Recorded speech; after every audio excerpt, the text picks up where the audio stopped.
Good morning, everybody. Last topic which we did on Friday was Mac and SMAC. So, two more topic needs to be covered under changes, major changes under institution. That why these institution came into being so as to make our security apparatus more robust, more meaningful. So that was the reason. So we have dealt NIA, we have dealt NatGrid, we have dealt MAC and SMAC. So NCTC is left. So we'll be talking about NCTC. So let's start with NCTC.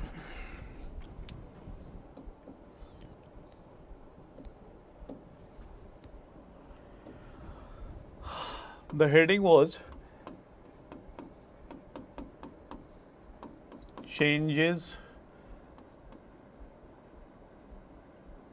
made in the institution.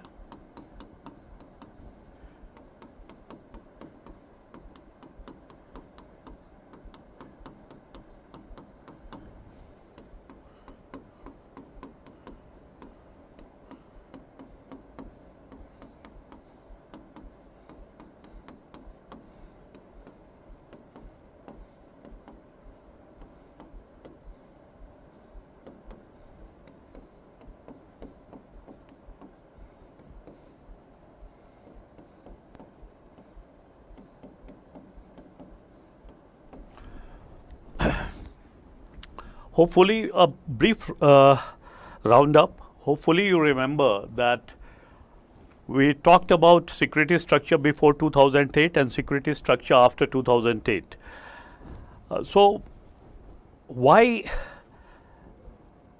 the new security architecture was conceived? Basically, because the previous security architecture was not working properly. It was having many loopholes. So that's why, after lots of deliberation and discussion, it was decided to come up with a new security apparatus, and that we talked about, changes that was made after 2008. So in order to make our security apparatus more robust, more meaningful, so that that kind of attack, 2611 kind of attack, doesn't happen in the future. So that's why this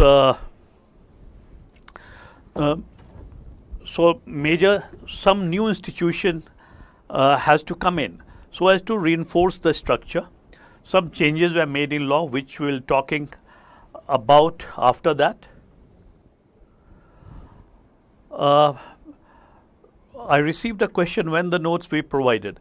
As we finish the topic, the notes will automatically be provided to you people. So don't worry about that. We haven't concluded this topic yet.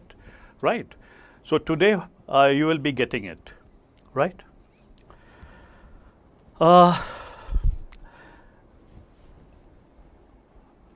So what necessary changes were made in law and what steps were taken to revamp our coastal security? So that will be topic that is still left. So under new institution that was formed to strengthen our security apparatus. We have already discussed NIA, NatGrid and MAC and SMAC. Now NCTC. NCTC is National Counter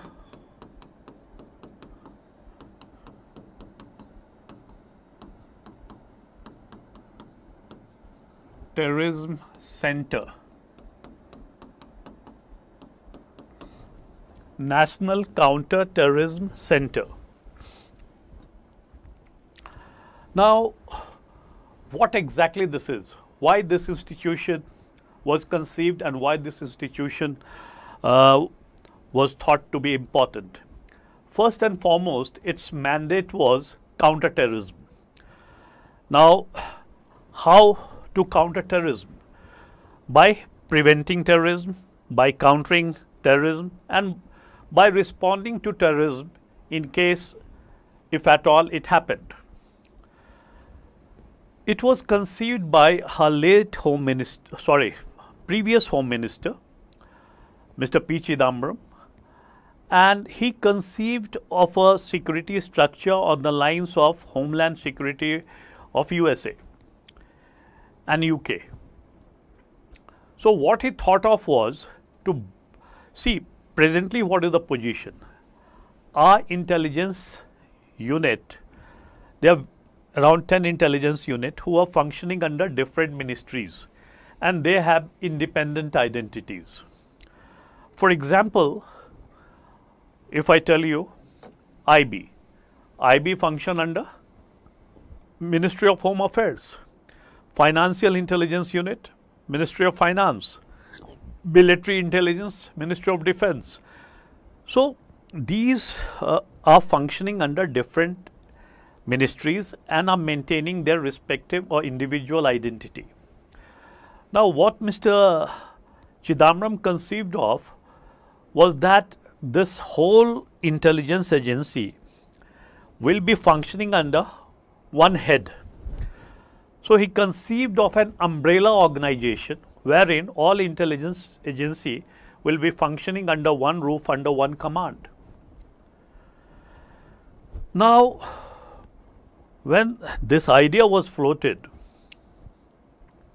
it was resented on two fronts.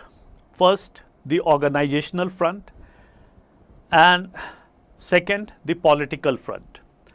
Now let's try to understand why it was confronted on organizational stage. Now, the intelligence agency, which are presently functioning under different ministries, wanted to maintain their distinctive identities and did not want it to become a part of umbrella organization. So they viewed their concern, etc., and they refused to be a part of umbrella organization. Now when this thing happened, government was hardly left with any option. So this Cabinet Committee on Security and National Security Council has to intervene. And after lots of discussion, they agreed that a truncated or reduced version of NCTC,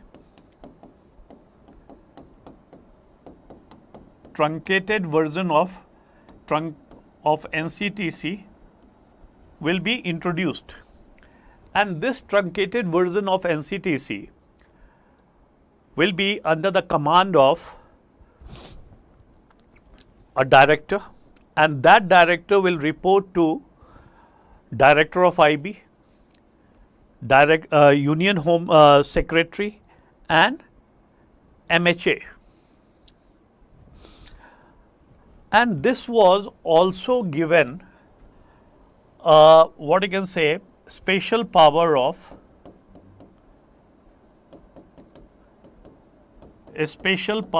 seizure and arrest.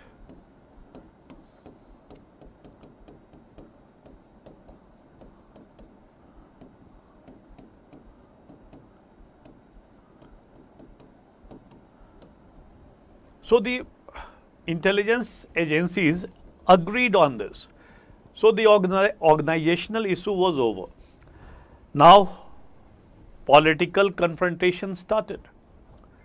Now the politicians started opposing this bill. Now why the politicians started opposing this bill?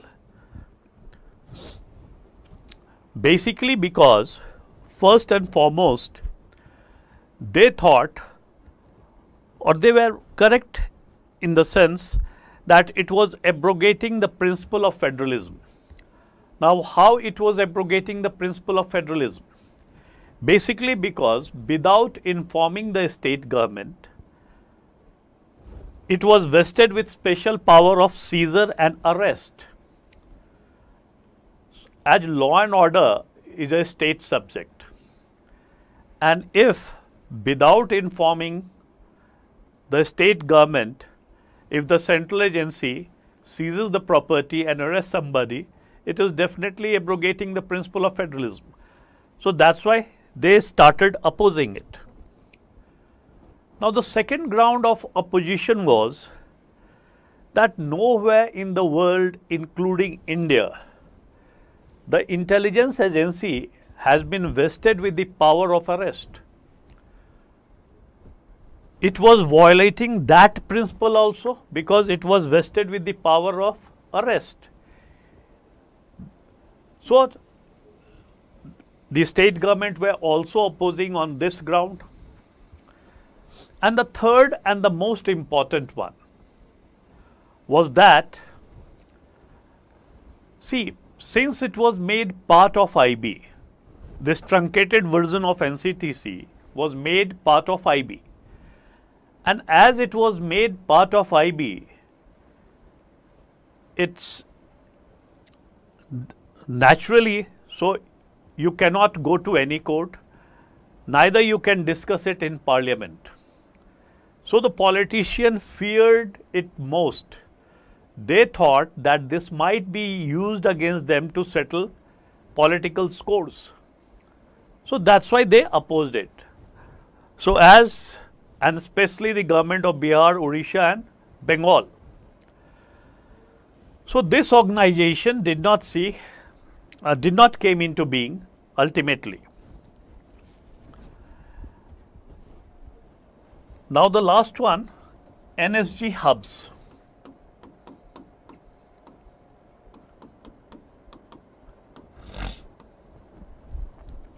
Now you may be knowing that this is a special force. Now this special force was basically trained for this, what you can say, kidnapping, hijacking, or say hostage situation. They are expert, and it was based in Manesar in Haryana. It's near Delhi. Now when Mumbai attack happened, it nearly took around 60 hours for these special forces to reach Mumbai. Now if the reaction time was reduced, say, to 4 hours, 5 hours, many precious lives could have been saved. So when the government get to know about it, so it decided that why not expand NSG hubs to a strategic location at 4 parts of the country, so that wherever the need arises, the reaction time would be reduced to a bare minimum. And that's why it decided to, apart from Manesar, it decided to relocate it to Kolkata, Hyderabad, Mumbai and Chennai. So these were the 4 places where NSG hubs have been expanded, right, apart from Manesar.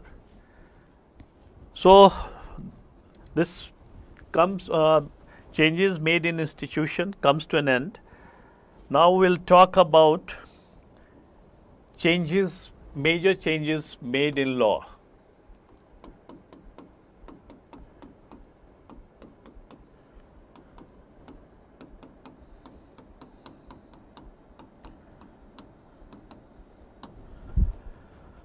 Now, why the government contemplated change in law? Basically because, see, if security agency are not provided with sufficient teeth, then probably they won't be able to control the situation in a proper way. Sometimes there may be misuse, but most of the time it will be helpful. So that was the basic rationale behind these special law. Now, first and foremost, if you go back in history, you will come to know about prevention detention. Now, Preventive Detention Act of 1951, 50. So, it was to detain a person who is thought to be somehow harmful to the society, state, nation, etc. So, the security agency were vested with the power of preventive detention. Now, in 1971, Maintenance of Internal Security Act, MISA, came into being, and finally in 1980, National Security Act was enacted. So, first,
now these are the special law: Preventive Detention Act, Maintenance of Internal Security Act, National Security Act, TADA, that is Terrorist Act, Prevention of Terrorist and Disruptive Activities Act, Prevention of Terrorism Act, Unlawful Activities Prevention Act. Now, if we talk about these acts, so as I told you that this National Security Act, it has some stringent measure, and it empowers the central or state government to detain a person so that he does not act in any manner which may be detrimental to national security. So the person need not be charged during the period of detention. Now, like suppose if somebody is detained, so as per this provision, for 10 days the security agency officially will not have to divulge on which ground they have arrested or detained that person. Now, individual can be detained without charge up to 1 year, that is 12 months. That is another provision. So these are, now what can be the ground of detention? The ground of detention is like what I told you, that if security agency thinks that that particular person may be detrimental to country's security, he can be detained. Now, preventing them from acting in any manner which may be prejudicial to the security of the state, that is the another ground. Now, do we have any protective measures? So, the protective measures are, for the security forces, no suit or legal proceedings shall be filed against the central or state government or any person in this regard, right? Now, recently a case to point out will be arrest of Amritpal Singh from Punjab, and who was flown to Assam jail. So, he was detained under NSA and he is still in detention. So, we don't know about the charge sheet. As and when it will be in public domain, we'll come to know about it. Now, TADA. TADA is Terrorist and Disruptive Activities Prevention Act. Now, it was enacted in the backdrop of Srimati Indira Gandhi's assassination and hijacking of IC-814. Now, when these two incidents happened, there were lots of noises from every quarter to probably punish the culprit, and they were demanding the harshest law for these kind of perpetrators. So, the government came up with this TADA. The main provision of TADA is that a person can be detained for a period of 1 year, and during that 1 year detention period, whatever confession he or she has made in front of a policeman was admissible in a court of law as a evidence, right? So, this law, probably you can credit it with bringing normalcy in Punjab, because Punjab in the late 80s was in the grip of terrorism, and this law was very helpful. Now, initially when this law came into being, it was enacted for 2 years, and after every 2 years it was given extension for another 2 years till 1995, when it was allowed to lapse. That after 1995 this law was not renewed, and so it lapsed. Now, the major contribution of TADA, you may say, first,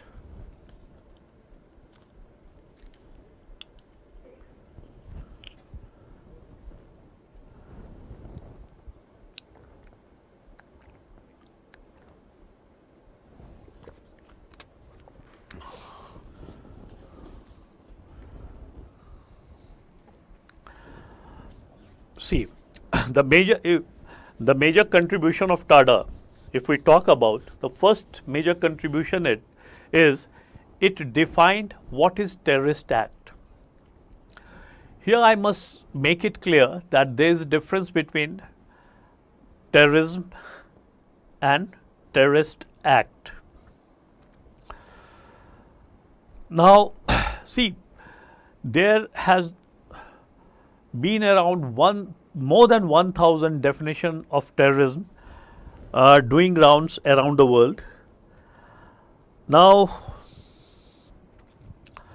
and why that is so? First and foremost, because it depends upon the perception of the country. Because see, what is terrorism for one country may be freedom fight for another country. So, how could they agree on that particular set of definition? So, what is terrorism? So, the most acceptable definition on terrorism, which is also accepted by India, goes like this: it is planned, organized and systematic use of violence. It is planned, organized and systematic use of violence in order to coerce the masses, common people, so as to put pressure on the government of the day to accede to its demand,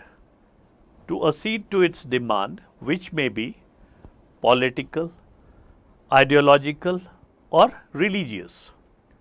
So this is known as terrorism. Now, what is terrorist act? Any act which is detrimental to country's sovereignty, security, unity, and integrity, and where so as to put fear among the common masses will be called terrorist act. So any act which is detrimental to countries' sovereignty, security, unity, and integrity, and instill fear in the masses will be called terrorist act, right?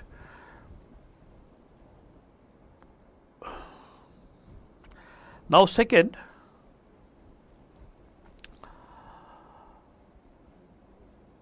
Porter.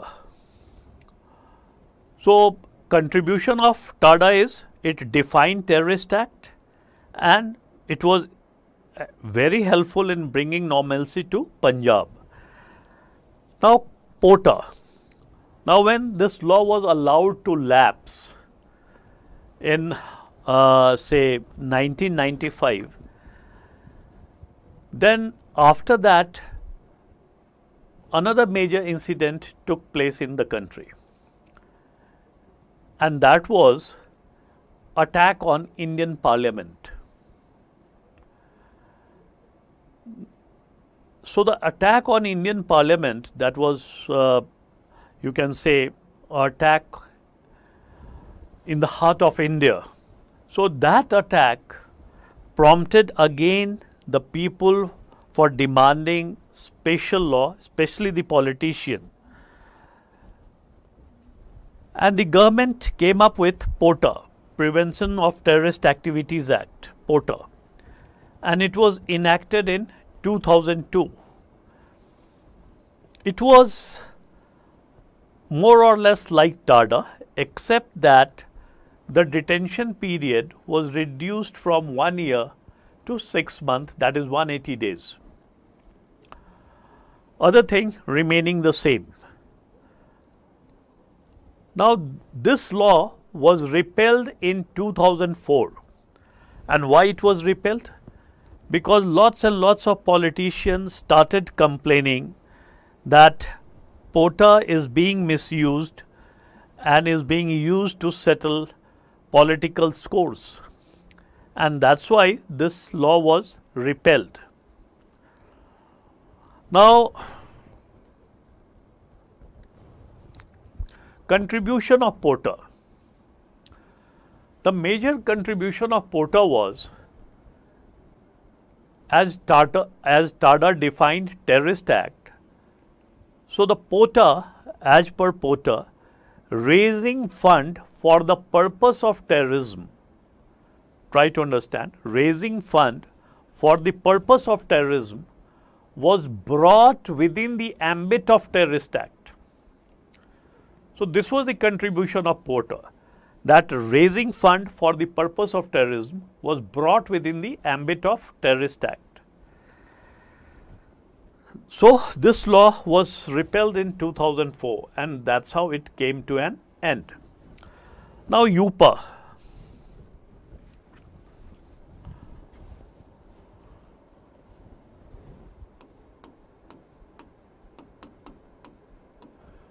Unlawful Activities Prevention Act 1967. Now, this was enacted in the backdrop of Naxalism in our country. So, how to contain Naxalism, how to control it, keeping those things in mind, this law was enacted. it is a very old law. Uh, as you can see for yourself that it was enacted in 1967. It was amended several times in 1969, in 1972, again in 1984, 2000, 1998, 2004, 2008, 2012 and 2019.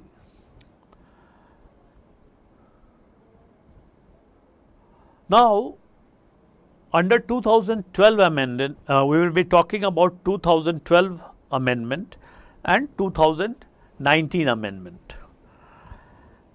And it is important to note here that to charge sheet the culprit of 2611, we hardly had any special law except UPA. So, this UPA law was slapped against 2611 culprits, and as per 2012 amendment, even the economic offence was brought within the ambit of Terrorist Act, that if some person is caught to be involved in economic offence, then that will be also treated as a terrorist act. Now, what is an economic offence? So, any act which is detrimental to country's economy will be treated as economic offence. For example, circulation of fake currency note, raising fund for terrorism, then possession of arms and ammunition to hurt economic structure, etc. So, these will be treated as economic offence and has been brought under the ambit of Terrorist Act. Now, as per 2019 amendment or the latest amendment, a section 43E has been inserted in this act, Unlawful Activities Prevention Act, and it deals with presumption of guilt clause. Now, what is presumption of guilt clause? Now, presumption of guilt clause basically means, see, in normal circumstances, court will treat you as innocent until proven guilty by it. But under presumption of guilt clause, court has to treat you as a guilty and onus lies on you to prove that you are innocent. So, this is presumption of guilt clause.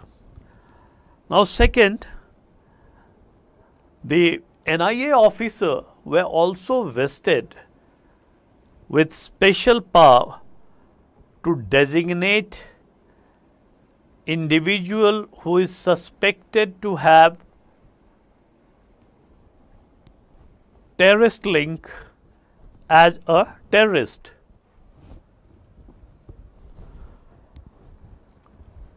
Individual, the NIA officer has been vested with special power to designate an individual who is suspected of having a terrorist link as terrorist. Previously, only organization could be designated as terrorist organization. Now, why this new clause was inserted? Let's try to understand it. Now, suppose organization A, which has around 50 employees, is banned under UPA. So, what will happen? A new organization B will come up and all these 50 people will start working with this. So, it was hardly of any help. Now suppose under the new clause, out of 50 people, 15 are suspected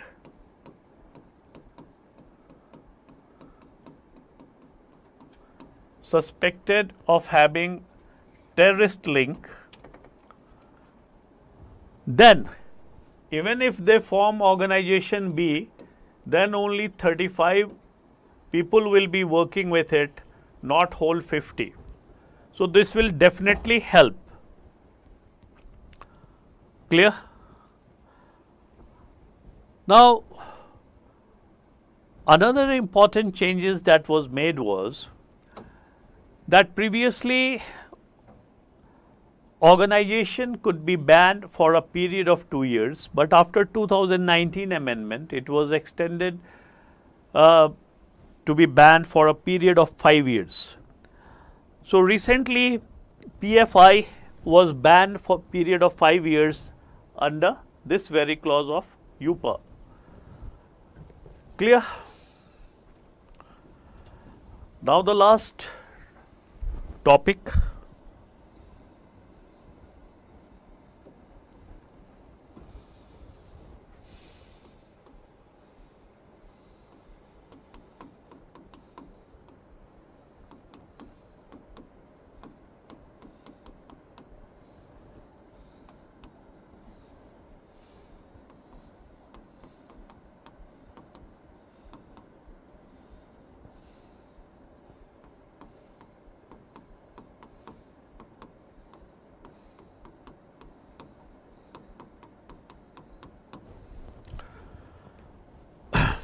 See, steps taken to revamp coastal security. So what we'll be doing here is, we'll try to understand what is coastal security, why coastal security is important, what kind of coastal security structure we have, and then we'll try to analyze the steps taken to revamp our coastal security. Clear? Now, here, this is a part of your border management, as there also there is a coastal security. So, we'll be doing coastal security here, and we won't be doing coastal security under border management. Clear?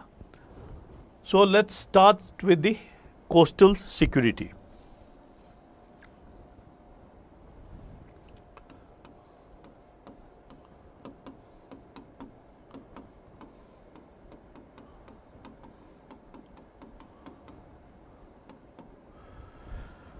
So, India has a long coastline.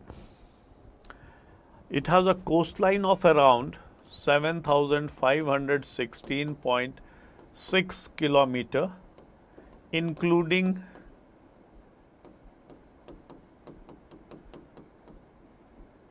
island territories.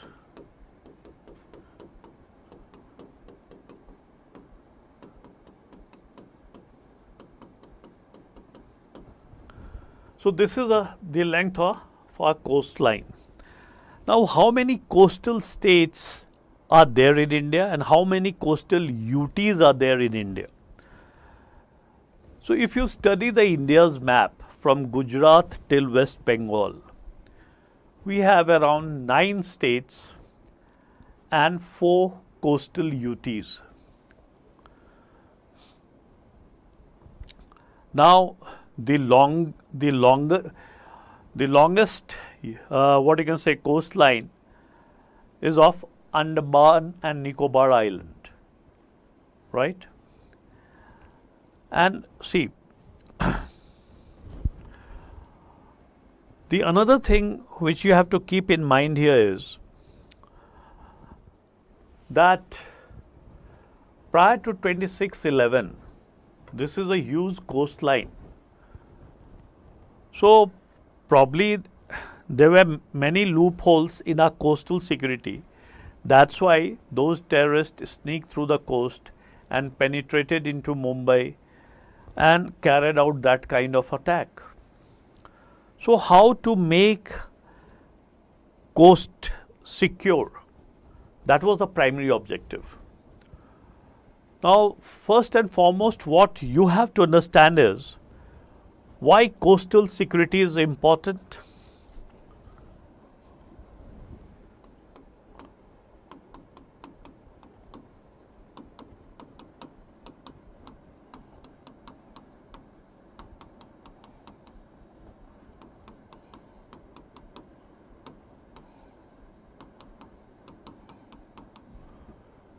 First and foremost, all the important installation, be it defense, industries, space, anything which you can think of, are all located on the coast. And that's why coastal security becomes all the more relevant and important. Mind you, while dealing coastal security, don't go beyond the coast, because that is not our domain. We are dealing with internal security. If you go beyond a domain, like suppose the domain of Indian Navy, etc., Coast Guard, etc., then it will come under the domain of Ministry of Defense, right? We have to keep in mind that internal security is being looked after by MHA, Ministry of Home Affairs. So till that the jurisdiction we'll be talking about, right? And that is our area, internal security. So all the important installation, etc., which is located at the coast, so for that coastal security is important. Second, infiltration and exfiltration of anti-national elements, be it smuggler, be it terrorist, be it criminals, anyone, insurgent, anyone. So that's why coastal security becomes all the more important and relevant. Third, isolated spots at the coast can be used by terrorists for their nefarious design. For example, what happened during 1993 bomb blast? RDX was landed at an isolated spot where hardly any security was there, and from there, in few quantities, it was taken to various parts of Mumbai to carry out synchronized bomb blast throughout Mumbai. So for that also, coastal security is important. Then for smuggling of arms, ammunition, gold, etc., which may be detrimental to country's security and economy. For that purpose also, in this coastal security is important. So these are the things for which coastal security is important. Now second, what kind of security structure we have at the coast?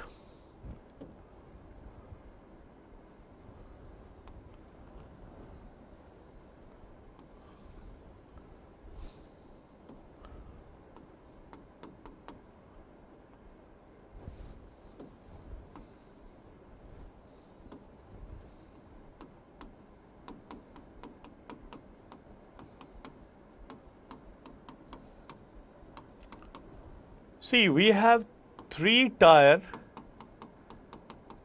security structure comprising of coastal police or marine police,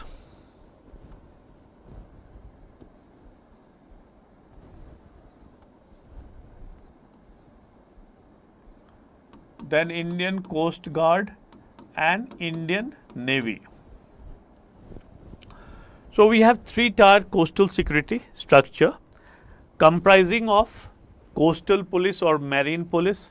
Coastal or marine police was set up on the recommendation of Madhav Godbole Committee's report, and this was the first task force on border management which came into being after Kargil war on the recommendation of Kargil Review Committee, and it recommended to the government of India that there should be proper coastal policing, and that's why this coastal police or marine police came into being.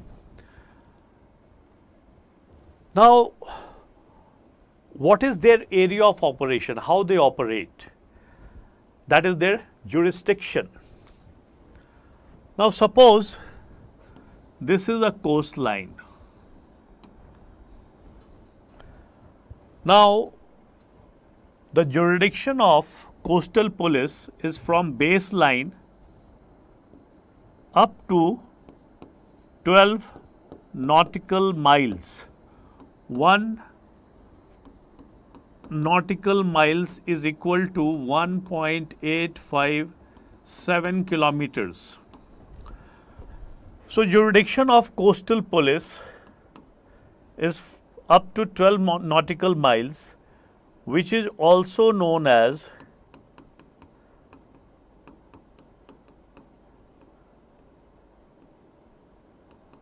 territorial water.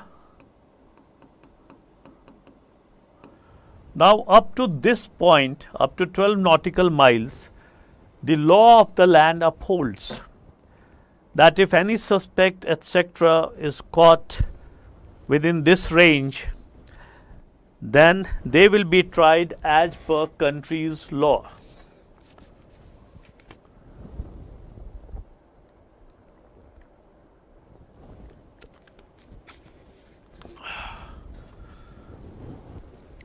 Now, second,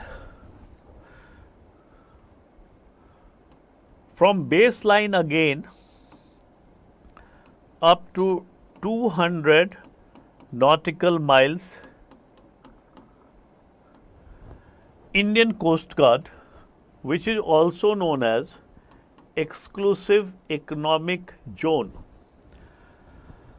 that whatever oceanic resource is there up to 200 nautical miles, a country has full authority to exploit those oceanic resources, right?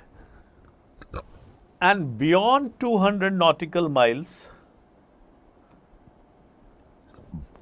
it is the Indian Navy which provide coastal security,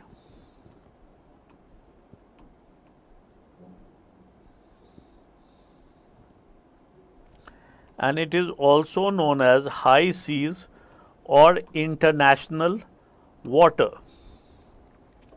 So, in high seas or international water, it is the Indian Navy which provides security cover. Now, I am just giving you an example to understand it properly. How this system works. Now, suppose we are importing most of our oil from Middle East and Gulf countries. Now, this year due to exception, we also started importing from Russia. Okay. Now, normally these are considered to be high value assets. High value assets. Now, they sail through the area which is infested with the pirates, and since they are high value assets, so they are very vulnerable. If pirates get hold of it, it will demand ransom from the government, and the government has no other alternative except to pay ransom. Otherwise, they will destroy the high value assets. So, when our high value assets start sailing from Middle East, the Indian Navy throughout this journey up to EEZ provide security cover, and from EZ, Indian Coast Guard takes security in its own hand till the time it is safely docked. And that's how this system works. Clear? Now, what all steps were taken to revamp our coastal security?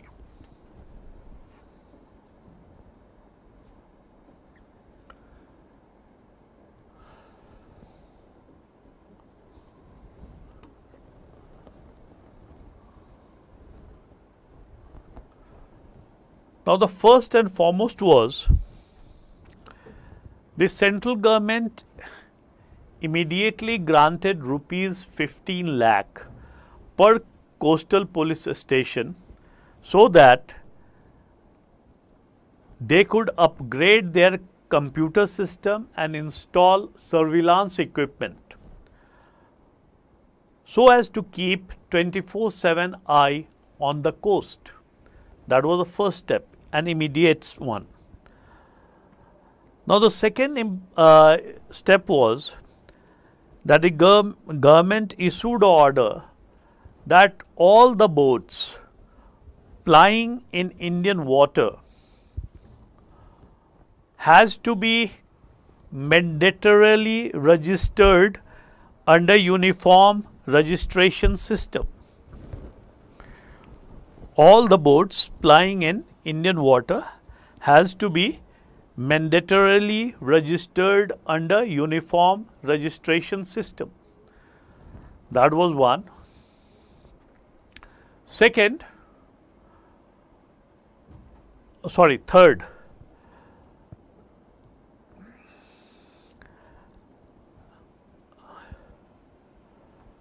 the boats which will be measuring more than 20 meters in length has to be fitted with AIS system, automatic identification system. Now, for this purpose, chip will be provided by ISRO, and that chip will be installed on the ship, and it will be monitored directly by the satellite. Now, how this system work? For example, let's suppose there are 100 ships and all ships are being constantly monitored by satellite that these are friendly ships. Now, if some new ships come into picture, it will immediately identify that and communicate it to the Coast Guard and Indian Navy for taking immediate action.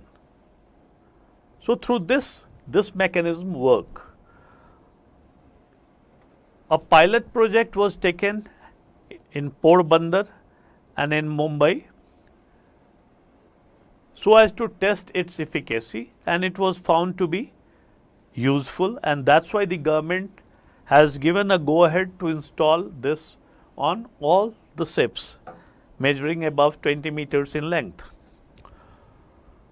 For ships which are less than 20 meters, RFID has to be installed, radio frequency identification device. Now, it operates on the principle of near field communication. Now, you may have heard about this Wi-Fi card system, that when you come in the vicinity of a machine, it automatically deducts the amount of money that has been fed in it.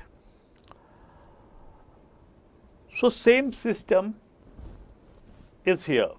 The RFID chips contain the critical and crucial information about the ships and all the necessary details which may be needed by Indian Coast Guard. So, when the Coast Guard intercepts the this ship and it brings the device closer, it automatically gives the complete data about the ship, and through this they come to know whether it is a friendly ship or enemy ship. So this is the third step. Now the fourth one, the two types of ID card is to be provided, one for the whole coastal population and the other for the fishermen. Now the identity card for the whole coastal population will be provided by Registrar General of India, and the identity card for fishermen will be provided by Department of Animal Husbandry, Dairying and Fisheries. Department of Animal Husbandry, Dairying and Fisheries. Now this card will be a special kind of card which will have QR code, high resolution photographs and biometrics, and the fisherman has been advised to take this card while they go to fishing. Another step which has been taken up by the government is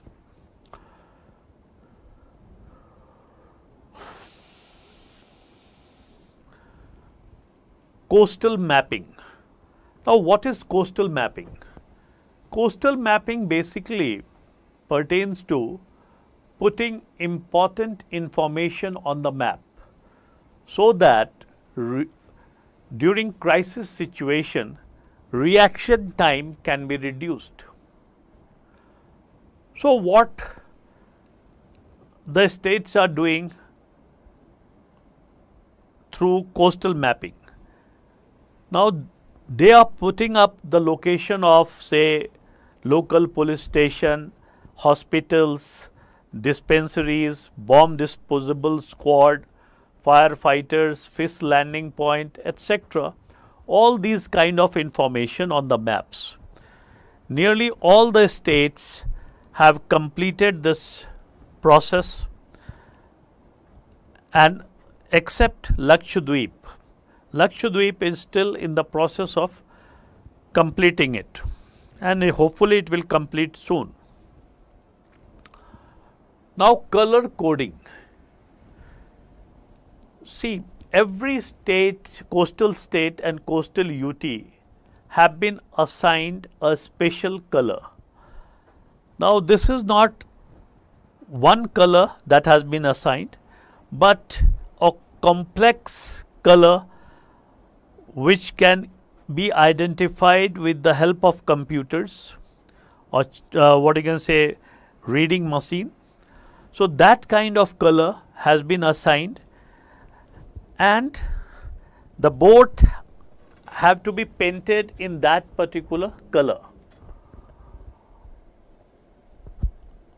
so that when Indian Coast Guard, not the whole boat but at certain point, so that when Coast Guard intercepts, it immediately knows that this particular boat belongs to which state or which coastal UTs. Then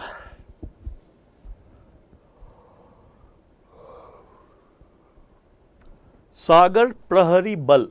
Now what is Sagar Prahari Bal? Now it is a special force which will be raised by Indian Navy, and it will be a special force, and it will provide security cover to our important coastal installation as well as naval bases. Then the last one, Sagar Kavach exercise. Now what is Sagar Kavach exercise? Now it became pretty much evident during 26/11 that there was hardly any synergy between different security forces. For example, when Marcos came to the picture for the first time during 26/11,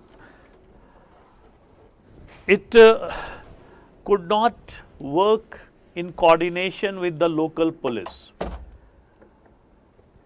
and because previously it hasn't worked with it, and moreover they were trained for some other special what I can say area of operation, not for hostage situation.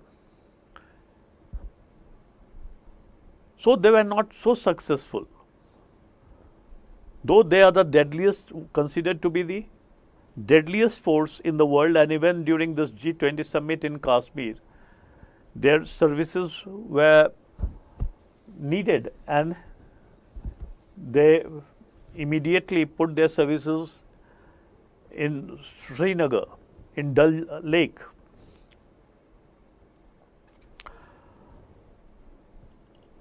So, Sagar Kavach exercise, it is a biannual exercise in which various security agency and all other agencies which in any way are involved in maintaining security of our country participate.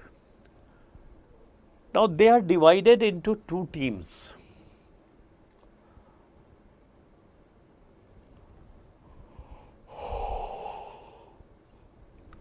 Suppose team A and team B. Now, if team A is suppose penetrated into the defense of team B, then that is treated as breach of security. And then they deliberate upon it, why exactly this happened, what was the loopholes due to which this happened, and then they tend to plug in those loopholes and continue the exercise, and every time they learn new things, right, and they go on plugging those loopholes in order to make a security apparatus foolproof.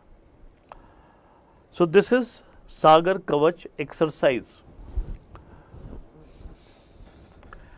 So, this finishes your first part.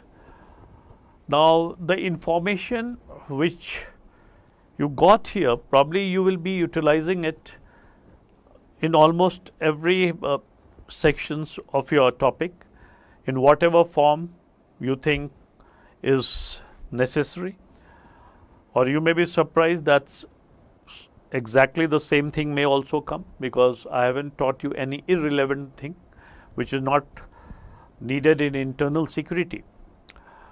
Now, there is a problem going in Northeast, and that too especially in Manipur. So, I will try to talk about that issue as well here, so that when I go to some other topic, probably I won't be discussing about those. So, let us talk about that as well here.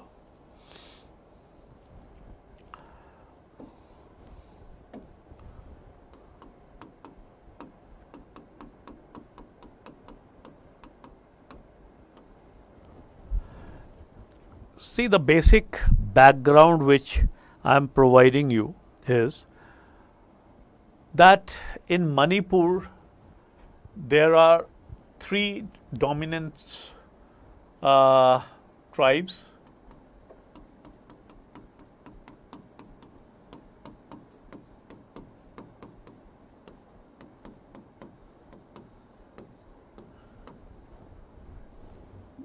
Meiteis, Kukis and Nagas. Now, Meiteis are Hindu and Kukis and Nagas are Christians. Now, Manipur is somehow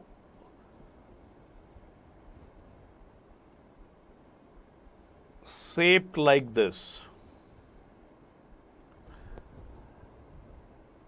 Now, this is the plain area, which is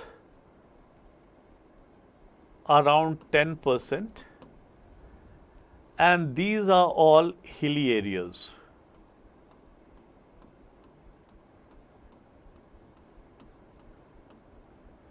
Which constitute around 90% of the area, right? Now the problem is this 10% of the area is occupied by Meitei and this 90% by Chin and Naga. Sorry, Kuki and Naga.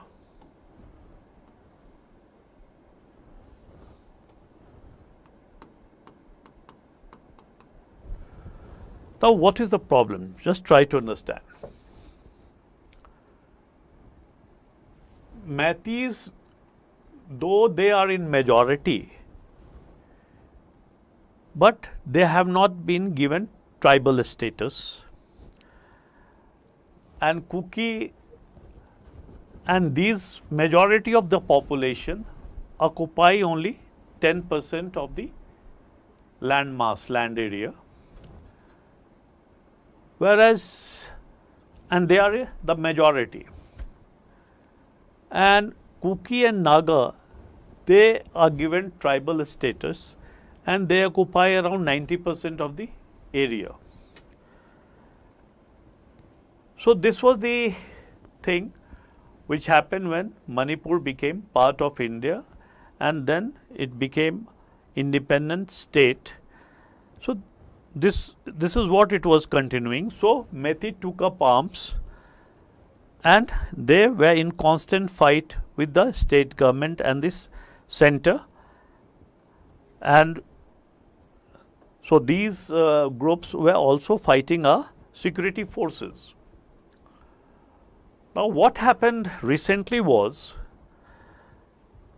that there was a talk going on that Meiteis will be given tribal status. Why? Because see, the majority of the population were residing on bare minimum land. So as their population increased, they wanted to purchase land in this area. But through various legislation, it was not possible for non-tribals to purchase the land in the tribal area. So it was decided, but these tribal who were residing on this upper area, because they were not given ST status Meiteis, they were ST. So they could reside in this area as well as can purchase land in this 10% area. And there was huge funds that was being pumped by those countries which are interested in destabilizing India. Secondly, the people who are living on, say, hills, so it is a border state, and as you also recently know that due to proximity to Golden Crescent, Punjab became Urta Punjab. So due to proximity to Golden Triangle, Manipur also becomes Urta Manipur. It is also in a grip of drugs. Now that drugs is also generating lots and lots of money because these people are involved in that drug trade. And through that money, see, I am not saying only these, some of these may also be involved in that. But I am talking about the problem, why this problem happened. So they had access to huge amount of money. So they can purchase by paying extra money in this area, but they cannot purchase by paying any amount in this area. So when recently these Meiteis were to be given tribal status, as it appears to be, suddenly this fight started. And as both of Mathis, Cookies, etc. are Indians, it is becoming very difficult for security forces to control the situation. It's not that they are terrorists and they should only be targeted. People from both sides are culprit. Both instigate each other. So unless and until the elder community members, the leaders, etc., both sit together to sort out this issue, it will be very difficult for law and order machinery to calm down the temperature there. They are still trying their best to maintain it, but after peace for some days, suddenly some big incident happens. Recently, you might have seen that 6 of the people got killed from one particular community. 2 days back, 3 of the community member got killed. So like this, it is happening. So this is the crux of Manipur problem. Okay, now we'll move on to the new topic.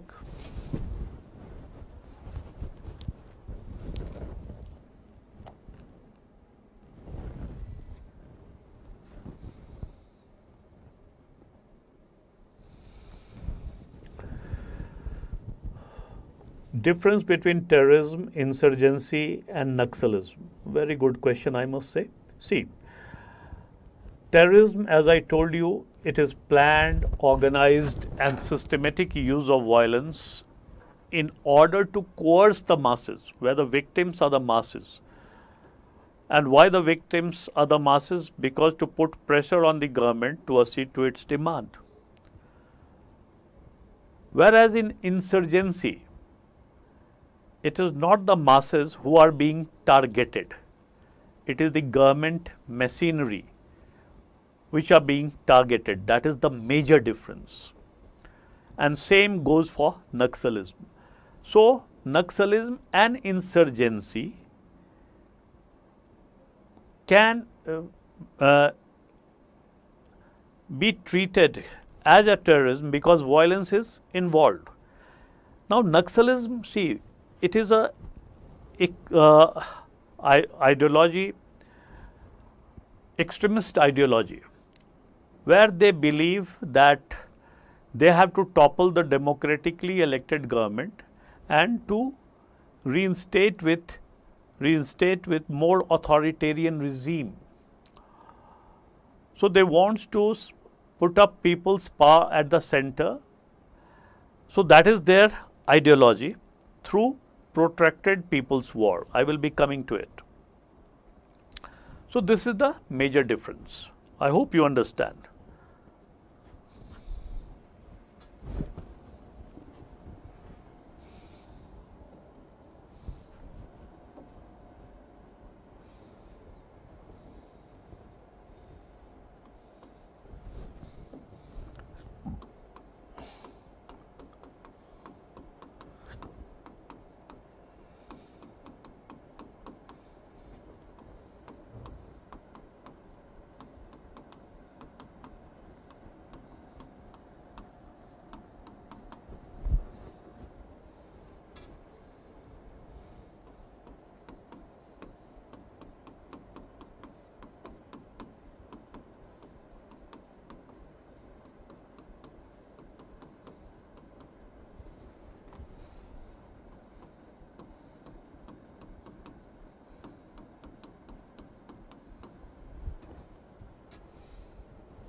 See, this is the new topic, development and spread of left-wing extremism. Rationale for Naxal movement. Now, displacement and lack of rehabilitation. So, both of this, you can say, pertain to developmental issues due to which displacement happened and they were not rehabilitated, and that's why they joined the Naxal movement. And thirdly, the economic condition and social condition was also responsible for this Naxal movement. So, we'll try to understand how that happened and why that happened. Now, once the government realized that it's no longer law and order problem, but it has become an internal security problem, the government decided to intervene and took holistic approach. Now, under this holistic approach, it devised national policy and action plan which focused on development, security, empowering them, etc. So, what political measures were taken? What socio-economic measures were taken? So, you can see political, social, economic, counter-revolutionary measure, that is security, surrender policy, then legislative measures as well. Now, legislative myopia means legislative short-sightedness. So, we'll be talking about that.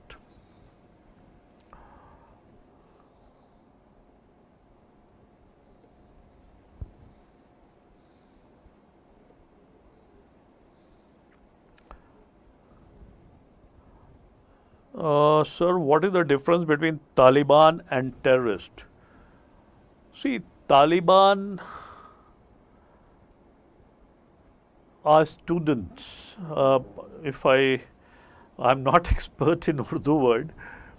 So, previously when they didn't have their own independent state. Now, they were branded as terrorist because they were hurting, carrying out what you can say, suicide attack, etc. Against the regime, and they were fighting. So, again it is the perception, but according to them they were fighting for their own country to make it free from foreign hand, and ultimately they succeeded in doing that and establishing their own independent state. So, now they are no longer branded as terrorist. They may be conservative, but they have their own way of governing. That's it. Now it's an independent country.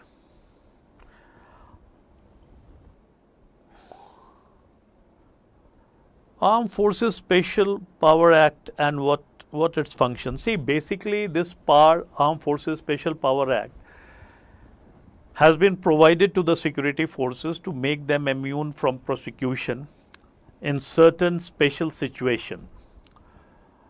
Now, they have been vested with the power of seizure, arrest, preventive detention, searching the house, etc.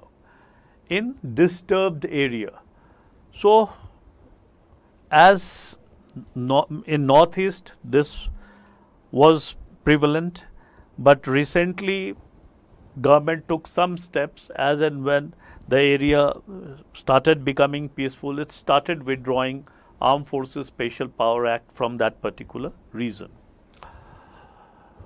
Okay.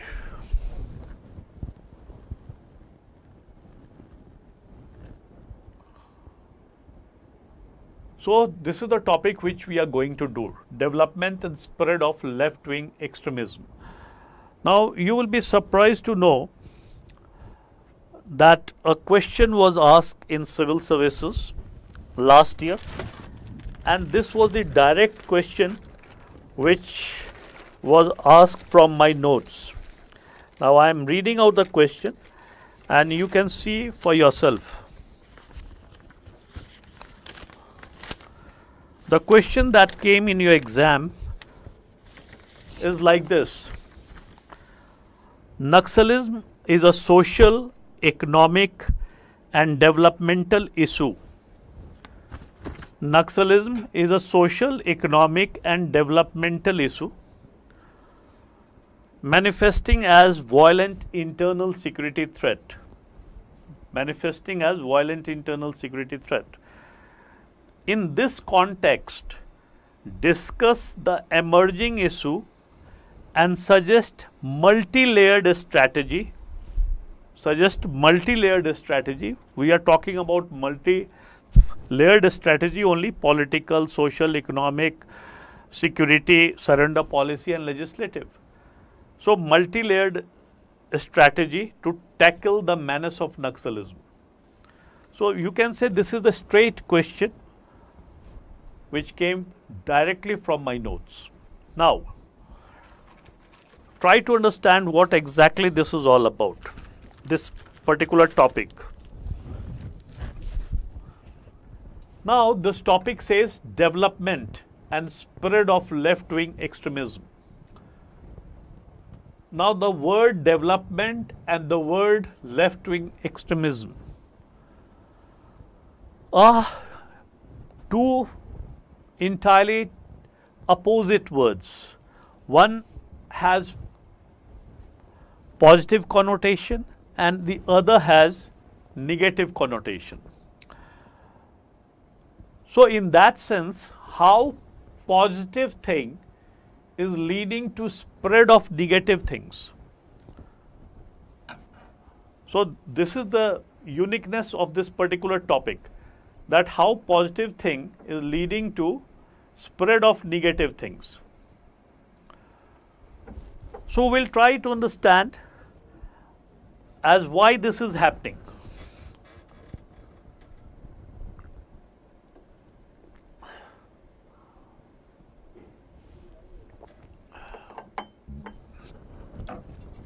When we say development, so let's talk about it.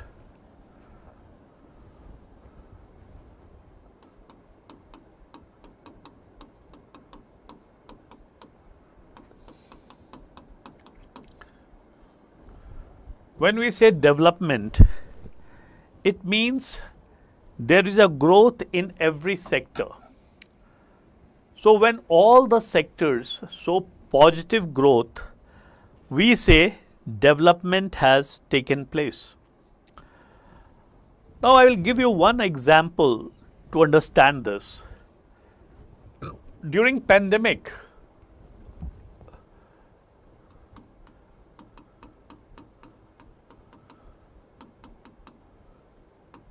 in auto sector, the auto sector witnessed K-shaped growth.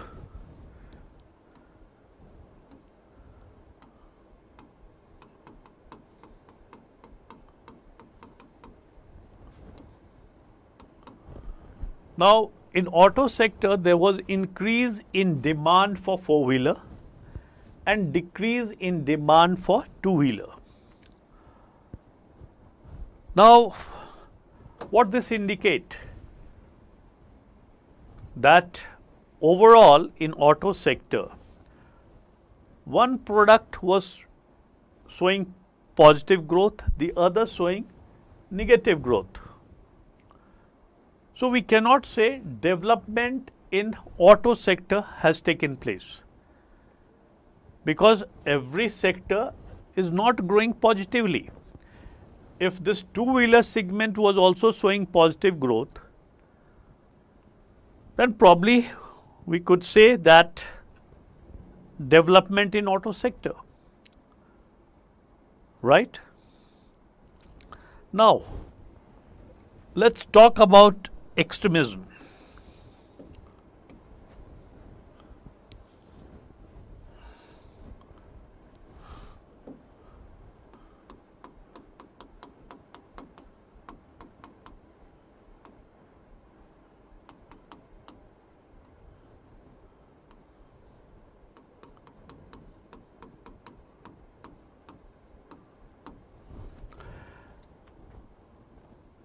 Now, what is extremism?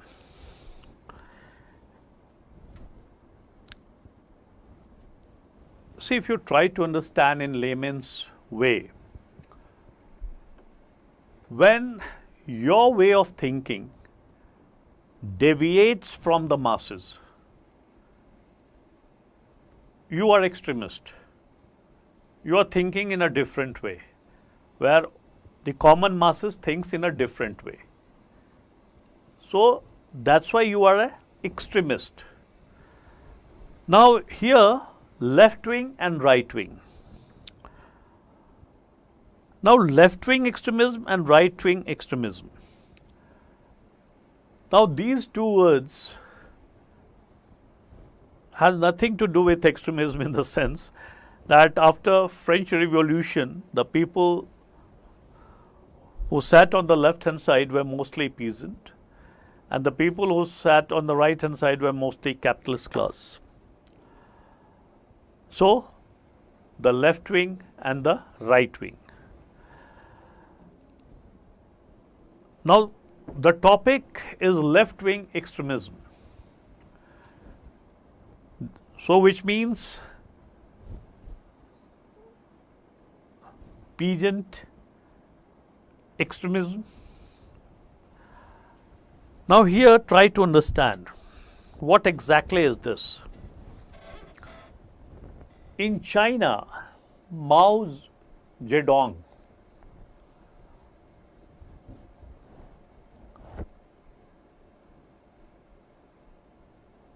came up with an ideology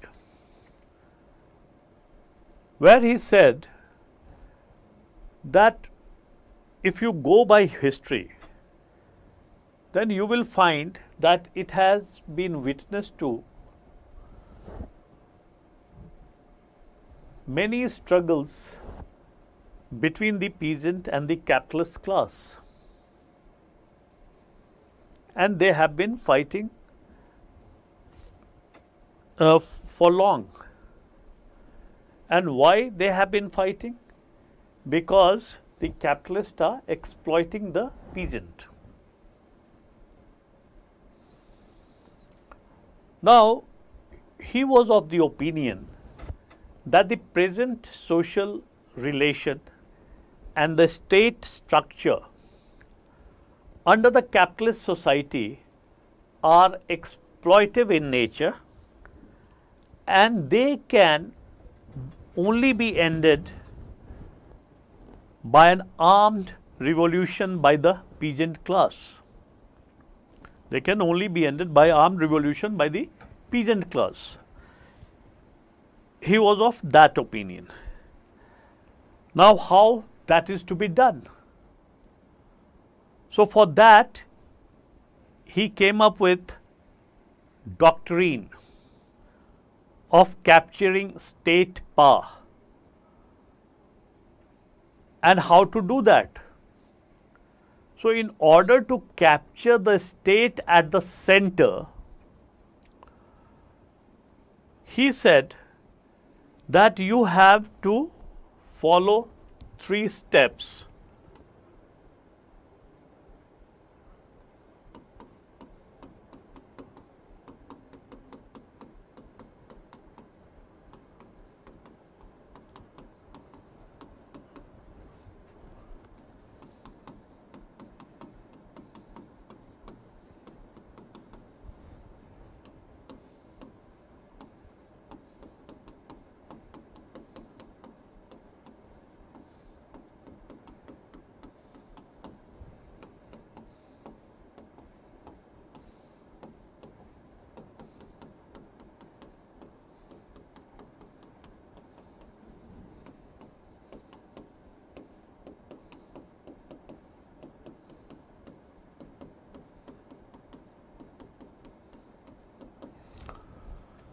Now, doctrine to capture state power as propounded by Mao comprises of these 3 steps: armed insurgency, mass mobilization, and a strategic alliance. And this he also called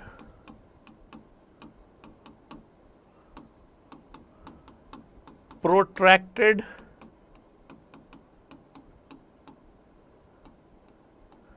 People's War. So this was referred to as protracted People's War. Here no time frame was given. Now try to understand what exactly this is all about. Now he was of the opinion that the capitalists are exploiting the peasant and the peasants should come together and bring about armed rebellion against the capitalist class so that their exploitation can be ended once for all. Now, how to fight the capitalist class? So, there should be armed insurgency. Violence is inherent. There should be armed rebellion.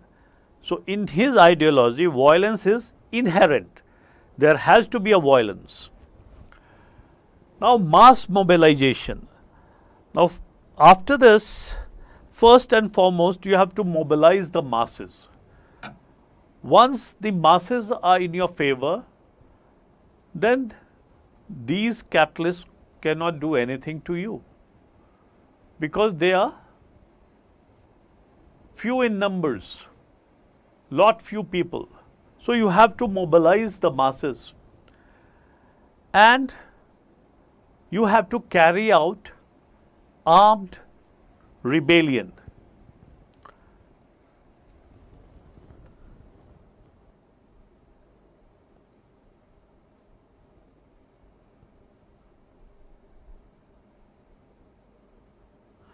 I will answer in the end. If I start answering it right now, I won't be able to comprehend what I am telling. So I will answer your question in the end. So how to mobilize the masses? See, you have to tell them, you have to mobilize the masses by telling them that they are exploiting you, they are using your resources, they are using you and they are benefiting not you. So all those kind of things. So through this probably you will try to bring them under your domain. You have to brainwash them, you have to tell them in this way. And third one is a strategic alliance. Now what is a strategic alliance? Try to understand. Here, in case of India, like suppose if Naxalism is mostly prevalent in central part and in the eastern area, northeast there is insurgency, in Jammu and Kashmir there is terrorism, now it is on the wane. So, if they form a strategic alliance with these people who have the ultimate ambition of fighting the Indian establishment, so then it will act as a force multiplier because they are also working against the system and Naxals are also working against the system. So if they come together, they will be a bigger force, and that's why strategic alliance is needed.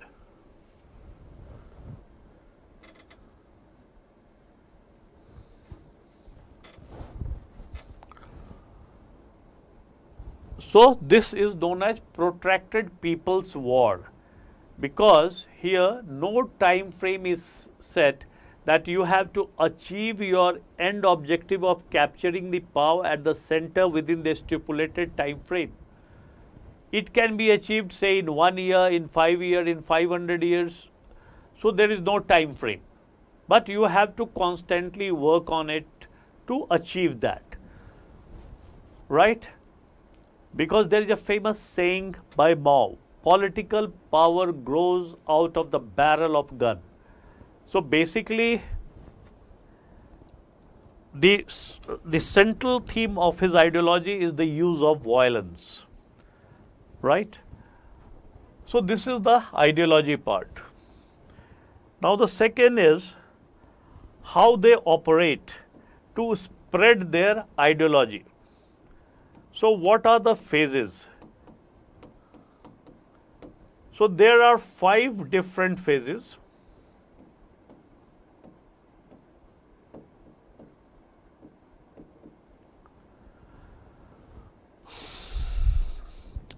Now the first phase pertains to preparatory phase, where they prepare for mass mobilization, where they are preparing for mass mobilization. Try to understand.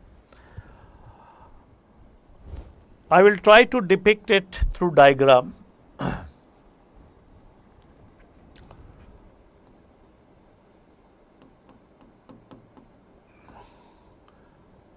See, this is the center. Like suppose this is New Delhi. Their ultimate aim is to capture the power at the center. This is NCR area, urban area, semi-urban area, rural area, and the forest area. Just imagine that this is the position of India. Now in preparatory phase, that is the first phase, preparatory.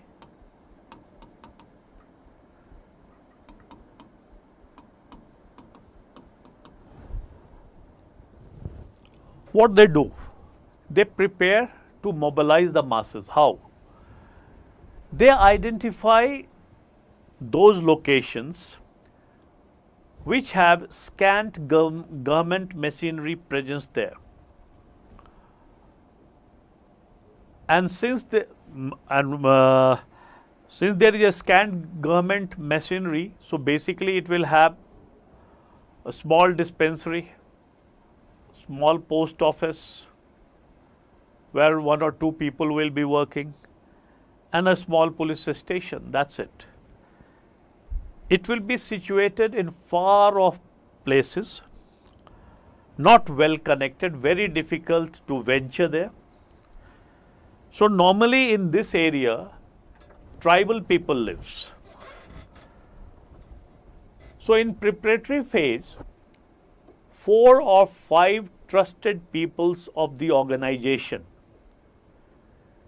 they come together and they identify the territory where they will be operating and where it will be safe to operate. So suppose they identify this particular area. So here they will come and during preparatory phase, what they will do? They will interact with the people, try to understand their problem, what kind of problem these people are facing, what all steps the government has taken here, whether the government help is reaching them or not. So they gather all this kind of necessary information. And they also recce the influential individuals, that who among them is the most influential. So after doing all those things, they return back to the center. And the movement enter into the second phase. Second phase is known as perspective phase. Now, under perspective phase, the people who went under preparatory phase don't go there. Instead, what they do? They train their frontal organization. Frontal organization basically are those organizations which assist the main organization. For example, self-help group, civil societies, student union, etc., NGO. So these are known as frontal organization. So basically, the people who have studied that area, who know what kind of problem these people are facing, so they brief the frontal organization about these, And these frontal organizations take all those things with them which they may be using to help those people. Now, when the frontal organization reach this area, they start working with the people, helping them. And when people start getting help, they feel obliged towards them. But here their motive is to mobilize the masses and to use the masses for their own benefit. So these innocent people hardly realize this. Tribals are innocent people. They hardly realize that they are helping basically to use them as human shield against the security forces. So when they came under their grip by lots of help which is being offered by them, and now this organization feel that now masses are with them, then the movement into the third phase, which is known as guerrilla phase. Now, under guerrilla phase, what is guerrilla? Fast attack and fast retreat tactics. So, under guerrilla phase, what they do? They instigate the masses to fight the government machinery. So, hardly scant government machinery presence is there. So, when masses are instigated, they attack the government machinery. And what happens? The people flee from that area. And after the government representative flee from that area, this area becomes free from government intervention, because there is hardly any government machinery present there. So now the movement enters into the fourth phase, which is known as base phase. So in base phase, which is their most important phase, they set up their base area here because there is hardly anyone to challenge them, and they have the support of the masses who are there. So in base area, which is the most important area of the Naxals, they keep all their logistic support, be it money, be it arms and ammunition, medical supply, food supply, anything which is necessary to fight against the state. So all those kind of things they keep in the base area because it is the safest place. So once they set up the base area, they move to the adjoining area and do the same thing.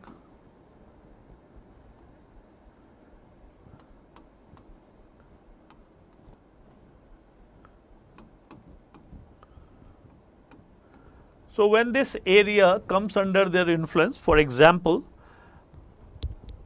hopefully you know about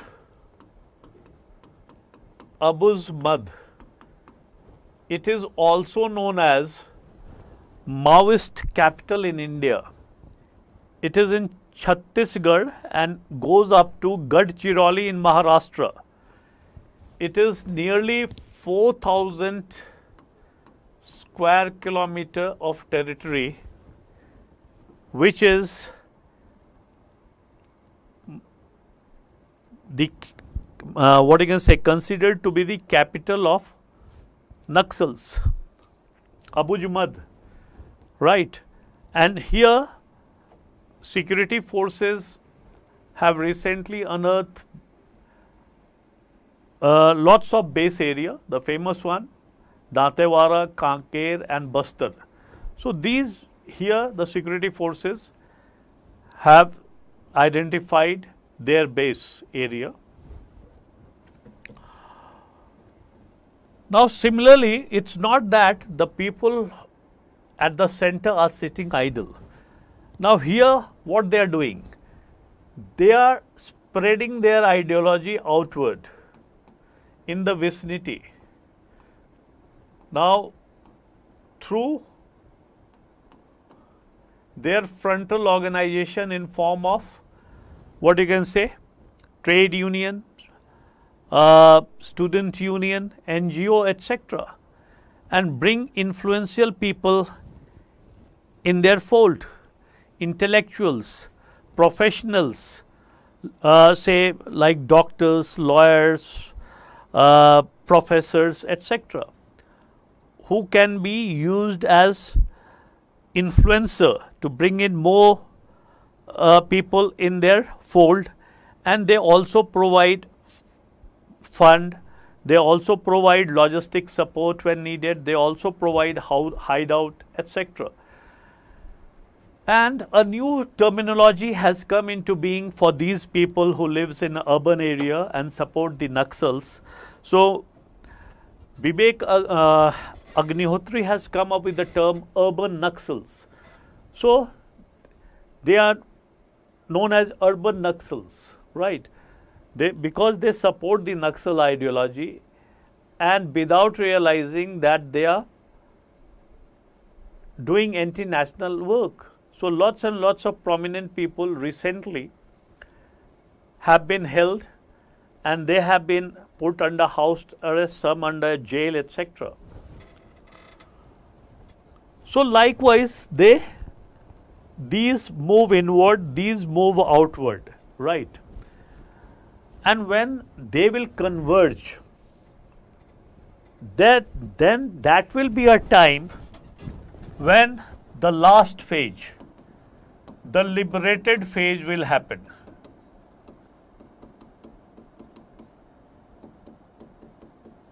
So, for liberated phase, no time frame has been set because it is a protracted people's war. So, no time frame is given when to capture the power at the center. Am I clear? So, ideology and phases are clear. Now, how it evolved in India, stages.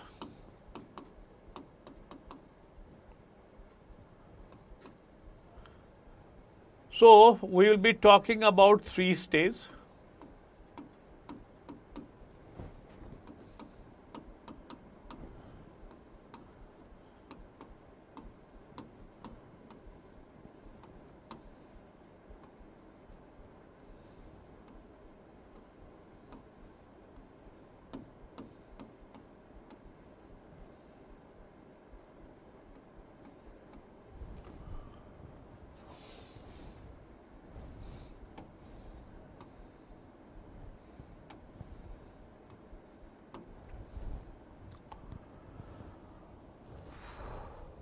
See, I am not going into the history of this Communist Party, etc.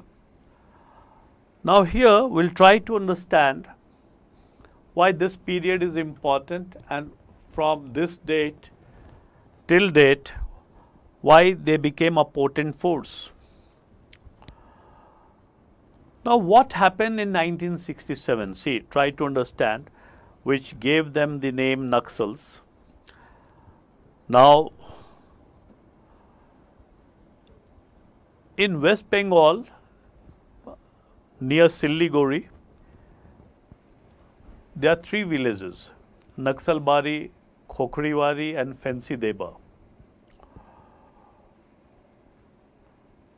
Now, during that time period, Mr. Sonam Wangdi was the revenue inspector. Now, he got an information that the tribals will be attacking the landlords and they will burn their land record.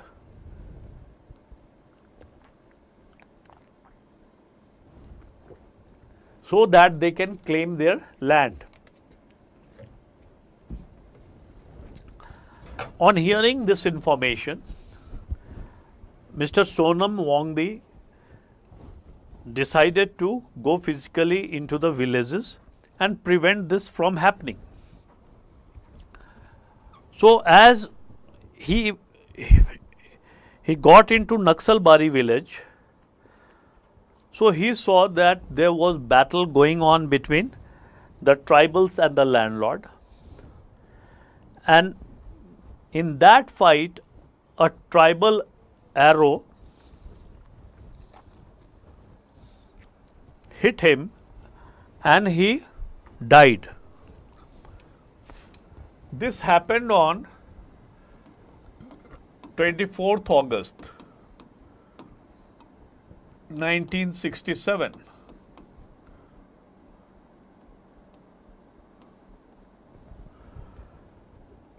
As he was a government official, senior government official, so what happened was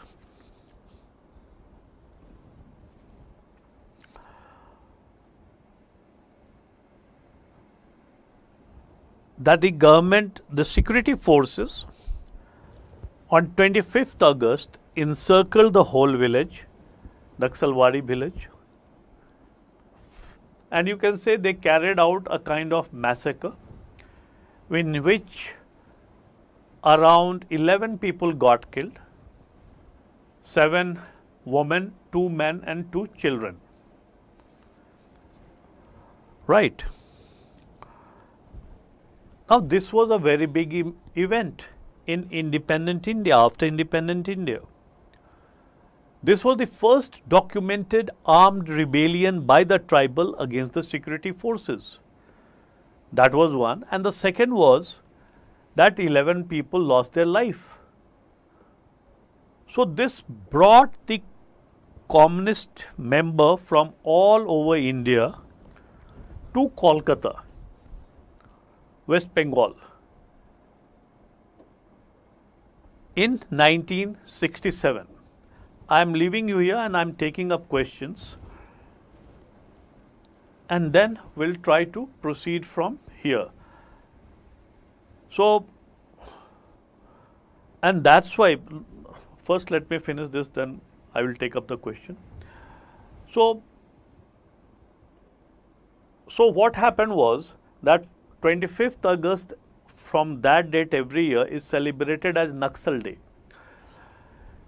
because this first documented armed rebellion happened in the village of Naxalbari, where people who were motivated by Maoist ideology fought against the landlord, that is the capitalist, and that's why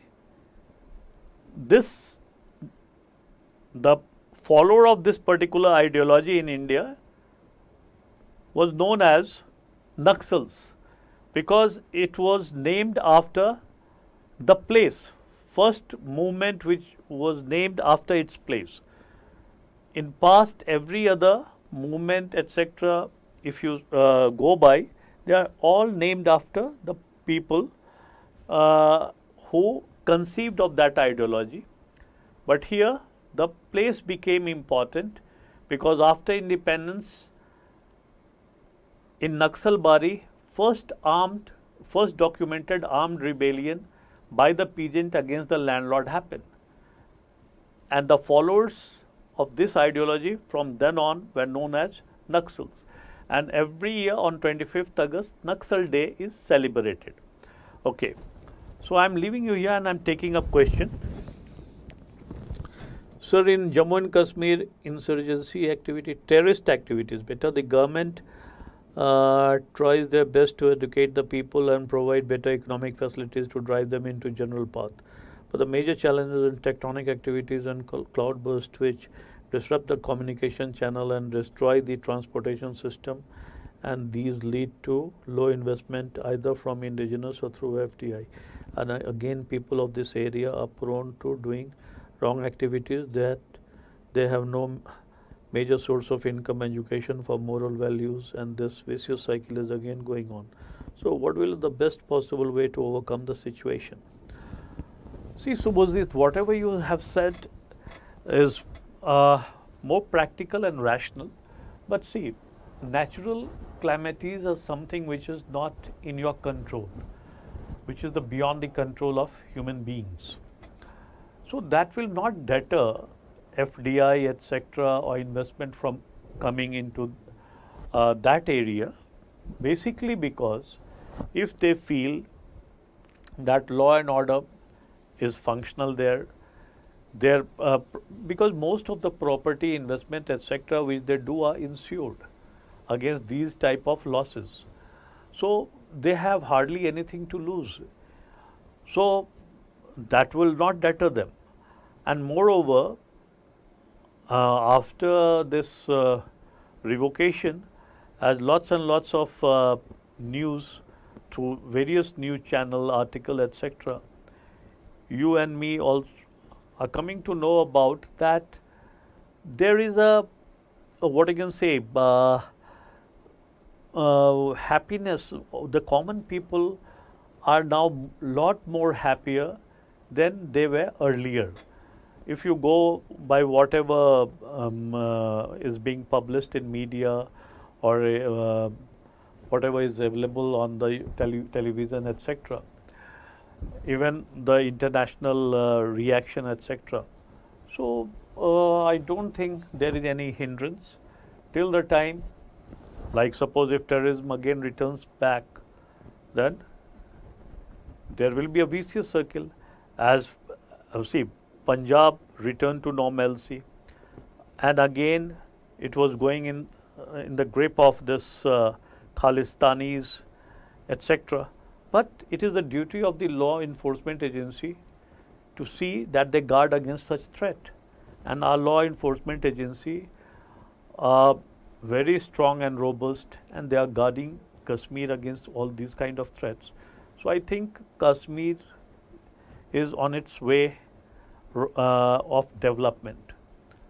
For the first time after 47 years or so, even the procession, open procession, etc., was allowed, and it was a peaceful one. Nothing happened.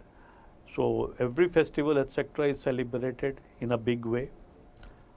Okay, sir, what does it mean by the word disturbed areas in the northeast India? See, the disturbed areas are those areas basically which are considered disturbed, where the people or the property can be harmed. In layman's term, I am telling you, and so those are considered as a disturbed area. What is the difference between Maoism, communism, and the Communist Party of India, or and Communist Party of?